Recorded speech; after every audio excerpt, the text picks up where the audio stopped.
जय माता दी बच्चों, welcome back to my channel.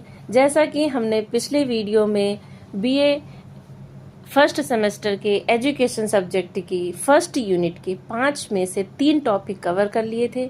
आज हम इस वीडियो में बाकी के 2 टॉपिक कवर करेंगे। अगर आपने मेरा पिछला वीडियो नहीं देखा है तो उसे जरूर देख लीजिए। चलिए शुरू करते हैं। फर्स्ट यूनिट के 3 में से जो 2 टॉपिक नेक्स्ट जो 2 टॉपिक रह गए थे वो था फैक्टर्स ऑफ एजुकेशन और AIIMS of education. Factors of education के बारे में हम आज जानेंगे। फैक्टर्स ऑफ एजुकेशन यानी शिक्षा के कारक। शिक्षा के कई कारक होते हैं जो सीखने की प्रक्रिया को प्रभावित करते हैं, वही शिक्षा के कारक होते हैं।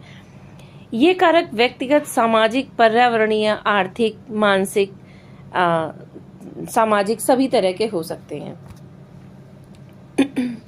शिक्षा के मुख्य कारक जो कि मैंने यहाँ आपको शो किए हैं, इन्हें आप की पॉइंट्स में भी लिख सकते हैं और फ्लो चार्ट बनाकर भी लिख सकते हैं।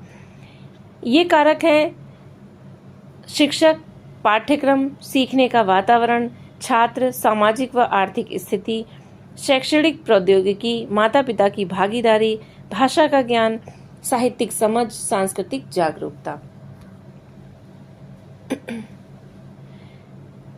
इसके अलावा जो लास्ट टॉपिक था वो है एम्स ऑफ एजुकेशन। इंडिविजुअलिस्टिक यानी व्यक्तिगत या व्यक्तिवादी, सोशल यानी सामाजिक, डेमोक्रेटिक यानी प्रजातांत्रिक और वोकेशनल यानी व्यावसायिक।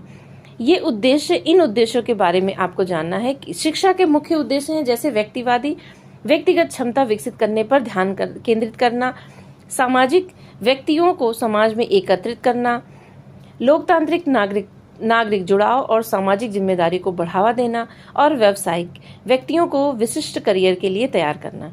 संक्षेप में शिक्षा का उद्देश्य व्यक्तियों को बढ़ने, समाज के अनुकूल होने, लोकतंत्र में भाग लेने और कार्यबल के उत्पादक सदस्य बनने में मदद करना है। इनको डिटेल में जानेंगे। शिक्षा के व्यक्तिगत उद्देश्य क्या हैं? व्यक्तिगत मतलब होता है पर्सनल, जो हमारा खुद का व्यक्तिगत होता है। इसका मतलब है शिक्षा का उद्देश्य यानी व्यक्ति की अपनी विशेषज्ञता, रुचियों और क्षमताओं का विकास करना और हर व्यक्ति को अपनी प्रतिभा और सलाह के अनुसार विकसित होने का मौका देना।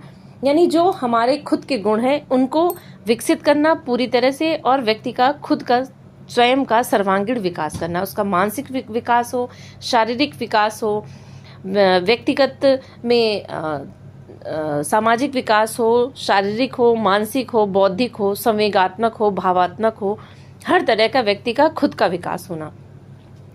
दूसरा है सामाजिक विकास। जब व्यक्ति का खुद का विकास होगा तो वो जाहिर सी बात है कि वो समाज में भी सहयोग कर सकेगा, उसका समाज में भी विकास होना चाहिए। व्यक्ति अगर सिर्फ अपना विकास कर लेता है और वो सामाजिक सदस्य के रूप में नहीं अपने आप को एस्टेब्लिश कर पाता है तो कोई मतलब नहीं, क्योंकि व्यक्ति एक सामाजिक प्राणी है तो उसका सामाजिक विकास भी होना बहुत जरूरी है।